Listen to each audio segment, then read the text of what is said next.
Minsan nakala nila 1 month kaya na tapusin yung elevator, pero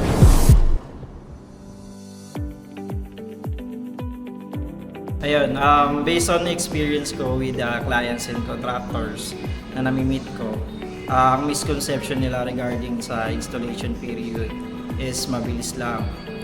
No? Minsan nakala nila 1 month kaya na tapusin yung elevator, pero ang pinaka tamang process or pinaka timeline talaga is at least 2 months, no? Kasi sa 2 months period na yun, magagawa natin yung tamang proseso ng pag-install ng elevator. Kasama na diyan yung yung pag-check ng or pag-TNC, testing and commissioning ng isang elevator. Doon kasi ma-check natin kung tama yung weights na nabigay natin kay clients. Number 2, ma-check rin natin doon kung yung safety is gumagana.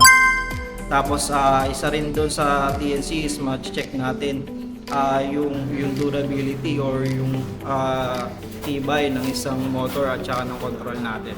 Ayun. Tapos ang susunod naman is yung misconception regarding maintenance.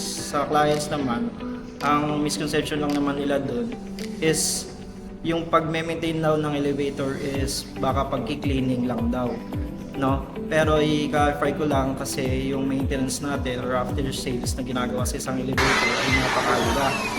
Kasi dito natin masasabi kung tatagal yung isang elevator.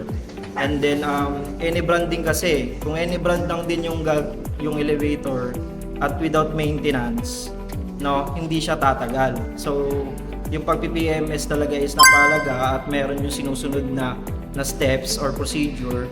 Lagi namin yung dinadala ng PMS team namin para ipa-check sa clients na ito yung mga kino-comply namin once na nag-PPMS kami ng isang elevator. So nasagot ko na lahat ng misconception nyo.